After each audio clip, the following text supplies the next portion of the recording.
Okay, so before I start this, currently I have walking pneumonia, so if I cough, too bad. So we're gonna go through this rundown, and I apologize in advance though if I do cough. So yeah. So Talia, I guess, is gonna be introduced in this patch, but I don't know if she's gonna be live when it goes up. I think usually if she's not gonna be, they would say that. But I'm not gonna look at her because I don't really care.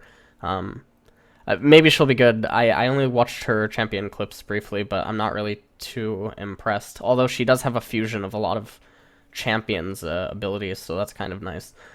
Anivia, Glacial Storm. The mana is now down at, okay, it's down at every level. I don't know how much that really affects her problem, because Anivia generally can basically just balance out her mana for the mid and late game, so I don't know how much this really affects her. Maybe it affects her early on until she gets to level 11, but beyond that, I don't think it really has too much of an impact. Because realistically, how long is the R really going to be live? I guess it's going to give her like a 60 or 70 mana save or something in most cases, which is going to be pretty much negligible when you're considering mid and late game team fights. The cast range, however, going up, that's pretty big. That's actually definitely very nice because that enables Anivia to stay out of harm's way. Initial radius 150 to 200. That's definitely a nice little buff.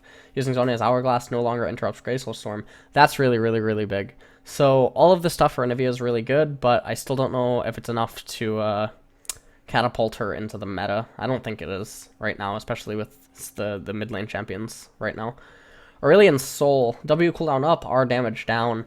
Aurelion's interesting because there hasn't really been any pro play, and I think it's really dangerous to do changes like this to a champion outside of seeing him in pro play. I guess he appeared at MSI briefly, but even his appearance at MSI really didn't show that he was too much of a problem, and you can't really balance off of solo queue unless there's something really disgustingly broken going on. And if there was something disgustingly broken going on, he would be getting banned across all the regions, if it was actually that simplistic that just anyone could pick it up and do it. If, however, there is something broken or disgusting occurring, but it takes a lot of skill in order to do it, I think you should be rewarded for having that. So I don't really understand why he keeps getting these weird nerfs and changes, because I don't think anyone has really solved him or taken the time to properly solve him. And just because he's been played in a competitive briefly doesn't mean that anyone really has a true grasp on him yet. So he's too new, and I don't really understand the changes. Cassiopeia, Noxious Blast range, up 100, that's kind of okay. I haven't seen her at all since the changes. I think that she's dubbed one of the really bad ones that came out of the mage rework. Another one that got dubbed kind of bad, at least in the mid lane, is Annie. I've seen Xerath pop up. Ziggs I haven't seen pop up, but I think Ziggs is more so suited for competitive rather than anything else. But I think Cassiopeia just sort of like bites the dust right now. W Miasma, the cooldown going down a lot at earlier levels certainly helps. I'm actually not sure on her skill order maxing, so I'm not I think W gets maxed last, but I could be completely wrong, and I apologize if I'm just really ignorant to that. In the event that that is the case, I guess the 4 seconds off is pretty big for her. Minimum range 550 to 500, that's not very good. Maximum range 800 to 900, that doesn't really matter. I think that the minimum range is the thing that matters most, because the maximum range doesn't really mean too much. Yeah. Okay. No longer stops upon hitting terrain. Bringing it back. Okay. Fiddlesticks. E bounces down more Scarecrow. After a season... Okay, wait. General. After 5 seconds of not moving, Fiddlesticks will become a Scarecrow. I don't know what that means. I guess like maybe his avatar will change. Dark Wind. Bounces 7 to 6. This will hurt his clear time, but it's still like it's been too big of a buff relative to how the old Fiddle used to be, so it doesn't really matter. This doesn't really impact Fiddlesticks too much. The one bounce is going to be virtually negligible because Fiddle used to jungle before he even had the extra bounces, so this is not going to really impact him at all. So I think this is fair because he can be a little bit problematic. And this will certainly hurt his team fighting, although only very slightly, so I don't mind the change at all. Fizz. R's fish can't be cleansed. That's really big for Fizz, because one of the problems is the easy access to like QSS and everything going on. Due to the changes to Quicksilver Sash, only removing crowd control, a nasty bug surface where any ability that cleanse slows like Garen's completely detach. Death Mark. We'll be closely monitoring how these... Maybe I'm misunderstanding something here. Can't be cleansed? Okay. Well, no matter what, it's good for Fizz. There you go. That's good for... Because Fizz is really nice right now in the meta. You know, coming in mid and top lane. So I think she's in a really good spot. Illaoi, W cooldown down. See, this is another weird thing. Now, I will say that I did see a mid Illaoi twice that was like a monstrosity, and it was really just disgusting. But I think it was more so due to the matchup. One game it was against a Pantheon, and another game it was against a Zed. And she just went off in both matchups. I don't know how she would fare against the traditional mages in mid lane, and then obviously she's probably going to be a staple in top lane, but I'm just saying that the 2 times that I did see her recently in Korean solo queue anyway, was in mid lane. And she was picked into the AD champions, so it might be just kind of like a wonky little counter or something to, you know, fit her in as a niche. She seems okay. She seems kind of awkward to coordinate, and I don't think that she's so bad, and I think that she is sort of like one of those champions that's just kind of misunderstood right now. So the W cooldown being down, I think, is really, really nice, especially because there's no more scaling on it. So given that Illaoi is almost guaranteed to hit 40% CDR with her itemization, I think this is really, really, really big. So that's nice for Illaoi. Q switcheroo. Fishbone's... base attack speed is up. Fishbone's attack speed penalty 25%. That's not so bad. That's not so bad at all. I think this is fine, but oh, sorry. I don't think it's gonna make Jinx necessarily compete with the other ADCs right now. So unlucky there. Okay, Malzahar. This is something I wanted to see. Passive cooldown up. So the cooldown goes from 23 to 6 seconds to 30, 18, 10. No, this is not what I wanted. This is the most bizarre thing in the world. So this is just, I really, sometimes, like, I love Riot in a lot of ways, but then sometimes they do stuff like this, like they nerf Aurelion Sol multiple patches in a row, and they nerf stuff sometimes randomly that just doesn't make any sense because they're just not getting picked or nothing's going on. And then shit like Echo goes untouched for multiple patches in a row, Zed goes untouched for multiple patches in a row, and then you have stuff like Malzahar.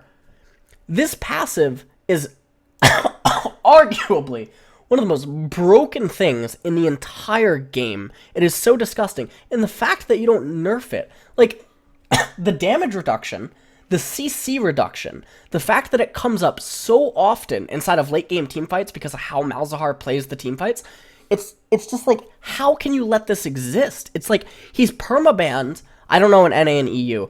In Korea, if he gets picked, most of the time it's like a dodge. Like 50% of the time, whatever team doesn't have Malzahar will dodge. And if he does get through, it almost always seems like the other team is literally fighting an uphill battle.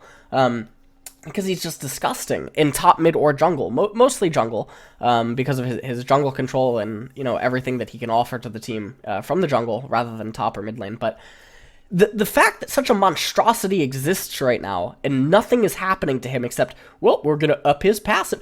This doesn't do shit to him. Like, what does it do? Maybe it prevents him from soloing Dragon, but that doesn't mean anything in competitive, right? Like, this does literally nothing to him. This does nothing to jungle Malzahar. Like, I just... How? It's like Echo. It's like, how is Echo allowed to exist? It's just... something that can literally just go against anything and then also show up and scale with the power equivalency to like a Season 4 Rise or a Kayle. It's just, it doesn't make sense. Like, I guess there's a few counters that exist, and with the new mechanic that came to light, maybe like Olaf can come in. Olaf is a nice duelist against Echo, but honestly, you don't compromise the team comp because Olaf is in himself a very unique implement to a team comp. Like, you can't just throw him into anything, whereas Echo literally goes with anything. Echo is like, I don't even know what you would... Echo is like water. Like, he fits everywhere. You can have him with anything, and it's just not fair. And Malzahar is sort of like the same way, because his kit is way too broken. It's too much utility. He has silence, which is the most broken form of CC in the entire game, although I guess some people are gonna, whine that technically silence isn't crowd control, but I would think that it... Well, maybe. Depends what definition of crowd control you're using. In terms of, like, terrain changing or slows or stuns, snares, whatever, but I think silence is a CC. And then, because of how he itemizes, he ends up getting Rylai's, and then because of the interaction with Deathfire Torch? Is that what it's called? I don't know. And his Space Aids, I don't know. Anyways, I'm really upset about this Malzahar. This is actually disgusting. This, like, just is not acceptable. I genuinely wonder if they're just letting this happen because LCK and LCS go live really soon, and they want people to pick Malzahar or permit. I just don't get it. It's like Kassadin 2.0. Anyways, Master Yi. Okay. W ratio up, E damage up. What? Okay. Ratio 0.15 ability power per second to 0.25 ability power per... okay, no one's building APE. E, Wuju style. Damage goes up. Oh, that's actually pretty big. That's actually really big. What? I mean, that'll really affect his clears on epics like Baron and Dragon. That'll make it a lot easier for him to control neutral objectives because that'll definitely speed up his clear by a few seconds. And then the damage seems negligible, like the 15 late game on the Wuju style. But when you factor in that he'll hit a target like, I don't know, 5 times, you're looking at like 60, 75 true damage, which is pretty big if you're hitting like a squishy, and that can definitely help, especially also with shredding tanks. So I think that's really good. I still think, though, that Yi suffers a problem just inherently due to his kit and how he is as a champion, that it makes him very difficult to operate in pro play. And I think that one of the opportunities that he did have to come out in pro play, outside of obviously the gimmick where Faker picked him and LCK, was Jugger Yi, when he was being built temporarily in scrims across multiple regions as Cinderhulk Yi, with Lulu and Lulu and Kale, and that was interesting. But I don't think this is just really nice for solo queue. I don't think it has any impact on competitive. Nocturne. Passive has an AP ratio. That's great. Doesn't matter. Shyvanna. That's fantastic. Swain. Health per level up. R heals more. Well, this is great because this is actually the worst. All right, so I know I threw some shade at Cassiopeia, but like I'm throwing like 50 shades of gray at fucking Swain because this guy is literally the biggest abomination that has ever come into League. Like, people want to complain about Yorick, okay, and like how bad of a champion Yorick is. Yorick literally is like fucking Bill Gates compared to Swain, okay? Yorick is... I just don't even know what Yorick is. Yorick is like an actual like death by chocolate cake, and like Swain is like 2 girls, 1 cup. Like, I don't really know how to go about that, and if you voluntarily pick Swain, there's a problem with you, because you are a masochist, because you are doing yourself and your team a disservice, because this guy is just a cripple in his self. Like, I think that was Riot's goal. Going with this was just to pick a champion that will make you hate yourself, your team hate you, and the enemy team hate you, so that everyone can just sort of come together, like a Twitter bot account. Like, there's that Twitter account right now of, like, this, like, model-made, like, fat person thing that's, like, not a human, so, like, it encourages you to tweet, like, nasty, vile things at it. I think that's what Swain is. So, like, yeah, I kind of don't even, I don't even think he deserves being run down, but, like, well, actually, he does deserve to get run down, if you know what I'm talking about. But let's take a look at, what his changes are. Health growth stat, 78 to 90. Oh, great. So he'll look a little worse, while he's dying. That's great. Decrepify now executes minions below 10 health. That's fantastic. Fixed a bug where spells effects like Rylai's Crystal Scepter and Leandri's Torment weren't applying properly. Okay. Ravenous Flock. Healing versus champion, 75% of the damage dealt, 30, 45, 60, plus 0.1 ability power. Well, that's great, because Swain doesn't really get a lot of ability power, so that ratio... Let's see. So let's say that... Let's be gracious, okay, because let's be honest, Swain is never getting fed. So let's be gracious and say at, like, 30 minutes into the game, let's say that Swain has, like, 350 AP. So what? He gets 95. 75%. Like... I don't know how much. And with the changes... with, like, Morellonomicon, and all this other, the Grievous Wounds, and you see some people actually building the Executioner's thing now. I just don't think this guy can actually exist.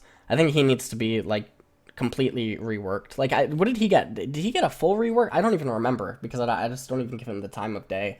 I don't even know. Before we talk about Swain proper, consider this public. Torment's damage reduction is a flat 20% as of 6.9, which means you shouldn't level it first. Okay.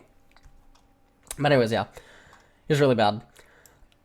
And I can't wait for someone to, like, pick him in LCS and then do well with him so I can get a flurry of people just telling me that I'm an idiot or something. I absolutely just love it, even though the champion on paper is literally trash, and I don't care if someone makes it work because he's just actually bad. So anyways, Taric. R is more shiny. That's great. Added a brighter particle that plays when units affected by cosmic radiance become invulnerable. Okay. Tryndamere. Oh, this is nice. R holds you at a higher threshold. No longer restores 3% health if below. What? As I Lay Dying. That's the name of a band whose lead singer, I think, got arrested for, I want to say child... well, we're not going to go there, but I wonder if they're trying to send a message about Tryndamere. Like, no, I'm kidding. I'm kidding. Undying Rage. Anyways, minimum health, plus 30, 50, 70. What? Tryndamere had an undocumented. I'm sure you wouldn't end up at winner. Just cleaning it up and putting it into the tooltips. Okay. Alright, that's fine. Vel'Koz, passive and R ratio is up. Passive, organic deconstruction. Okay, 0.1 ability power to 0.5. R life... What is wrong with these people? Like, Vel'Koz? Aurelion Sol. What is going on? Like, it just doesn't make sense. It's broken. People can't play it. Okay? And just because they can't play it doesn't mean it's not broken. Look at Azir. Have you ever seen a regular person try to play Azir? Yeah, it's a horror story, okay? Fucking, what's that guy's name? The guy that made Nightmare on Elm Street, okay? He doesn't have shit on these fucking balance changes, I'll tell you what, okay? Like, this is absolutely atrocious, okay? If you were to bring this back to when The Exorcist first got released in, like, 1960 or 1970, and you just showed them the script to fucking patch 6.10, and then you let them take a glimpse at some of the other patch notes and, like, see the champions play, this would scare them out of the fucking theaters, I'll tell you what, okay? Not the Exorcist chick, like, twisting her neck and stuff. No, that wouldn't hold a fucking... The Exorcist chick would jump out the fucking window herself if she saw these patch note changes. Alright, Vladimir. Q, transfusion. Alright, let's take a look at Vladimir. R's healing on champions increased. Q baits you less. That's... Well, baits you less. I don't even know what the fuck that means. Is that, like, implying that you're dumb enough to do something? I actually haven't seen Vladimir a lot, I'll be completely honest. I did see him very briefly, and he seemed okay early, but then he seemed, like, really bad later on. And then I think that there was a tweet by a EU top laner about him, about how he just falls off really, really hard in late game, which is bizarre because Vladimir used to have a big wake up in mid to late game, and then he would fall off late game. But now it just seems like he's, like, really good early mid, and then he's just bad. But I don't know if that's actually the case, and I will reserve commenting on it if that's actually the case, because I just haven't seen him enough. And, you know, he's not really getting played, so... Q transfusion. Crimson Rush's particle now delays until just before transfusion becomes available. Okay. Releasing Tidal Blood no longer prematurely cancels Sanguine Pool. Okay. Hemoplague. 50% of the damage dealt. 150, 250, 350, plus... Oh! Okay. I don't know if that's a... I assume that's a buff. 50% of the damage... Okay. Not bad. Zyra. She is out of control, by the way. This is like that chick. I can't even remember what her name was, but she got, like, HIV or something, and then she just was angry at the world, so she made it, like, her world fucking objective, like, her life goal, to just go around and sleep with as many people as possible to try to infect them. That's Zyra with her goddamn plants, okay? Because if you haven't tried to, like, gank a Zyra yet, you can't, okay? You just can't get in there. Okay? She has a fucking chastity belt. She has the knife up her fucking vagina. She's got fucking, like, teeth in there. I don't know if you guys have ever seen that movie, but they're in there. You can't get in. Alright? Like, it's just passive. Garden of Thorns. Can be stepped on 1 second after spawning. Doubly bloom seeds remain at 1... Okay, well, that's nice. They can be stepped on a little bit faster. That's great. Alright, splash updates. Oh, that's so cute. Okay, that's just a little scary. Okay. Alright. Going over respawn timers. Size of the boss icons were coloring the minimap and giving the feeling that buff contests were as important as epic monsters, bringing the size in line with the other. Oh, okay, that's just weird. First minion wave. See, I really want to know where like these opinions come from. Like where it like you see the hourglass coming up for blue, and you're like, wow, that looks way more important than Baron. Who the fuck says that? Like, who in their right mind doesn't just realize, oh, it's blue? Like, do they actually just see the hourglass and they get mesmerized? Are we like dumb fucking blonde chicks seeing a diamond ring? Like, what the fuck is this? First minion wave. Oh, I'm excited to read this. Consistency at the start of the game is what allows players to make laning decisions. We've been honing in on that consistency with small minion tweaks over many patches, but losing a ranged minion to random chance could occur occasionally. The dynamic of laning. Eliminating the outlier. You know what I want to see Riot talk about, but apparently has never been brought to the attention, I've never seen it on Reddit, is ghost minions. So apparently, there was the old Riot employee that made that like client a while ago. His name is Astral Foxy. You can find him on Google or Twitter, okay? This is a real thing apparently.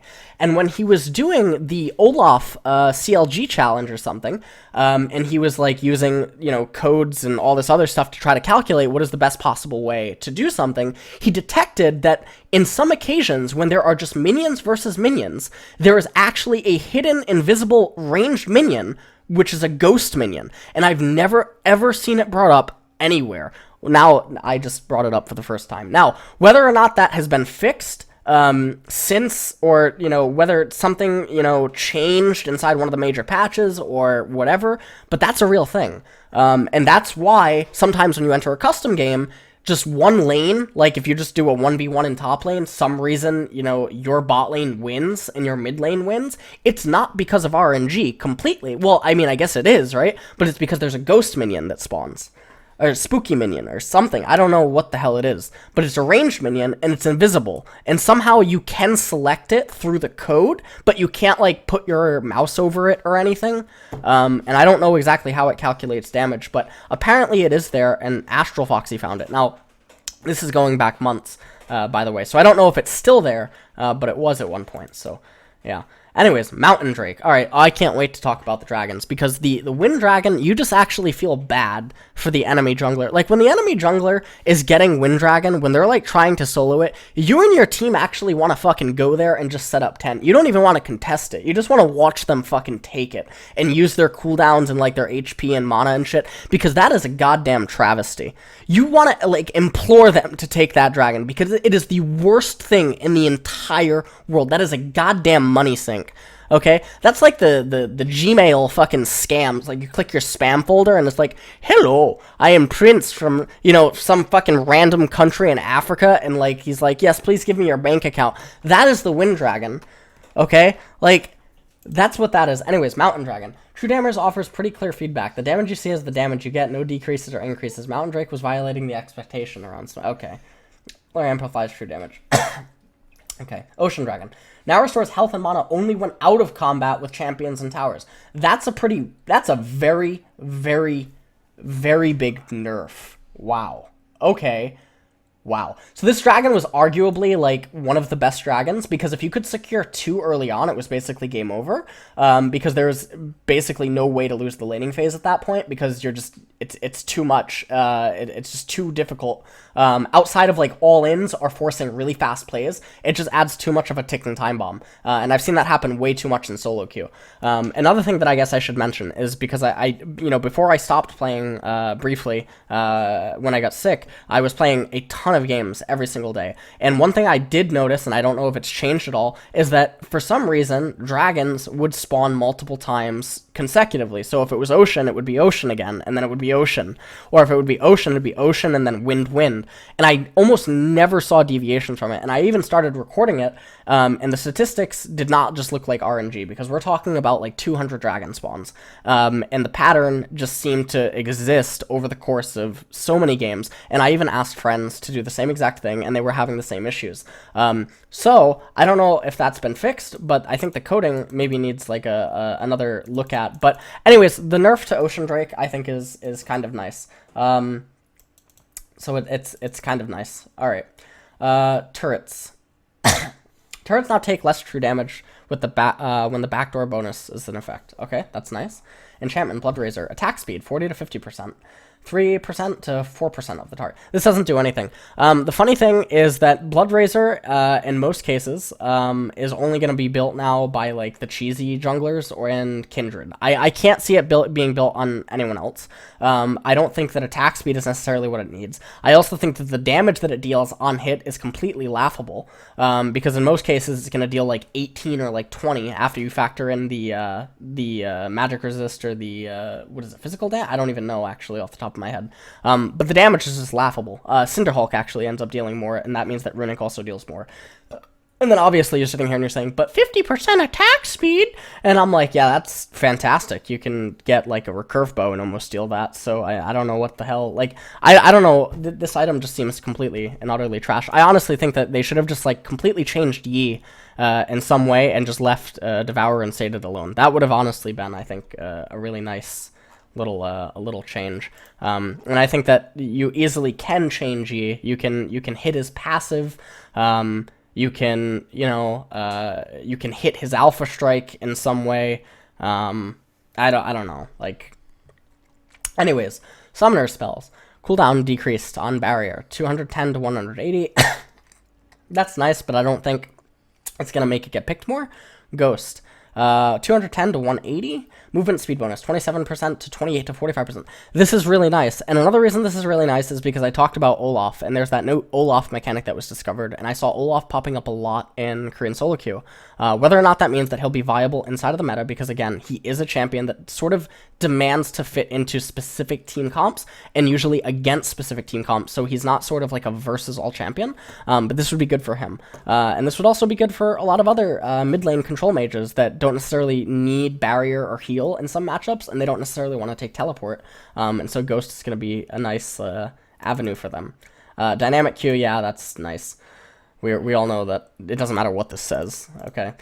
Champion Mastery. Champion, alright, I don't need to read that. Bug fixes. Okay, don't need to read that. Upcoming skins. Super Galaxy Fizz, that looks really nice. Galaxy Shyvanna, no one cares. Super Galaxy Kindred, that looks really nice.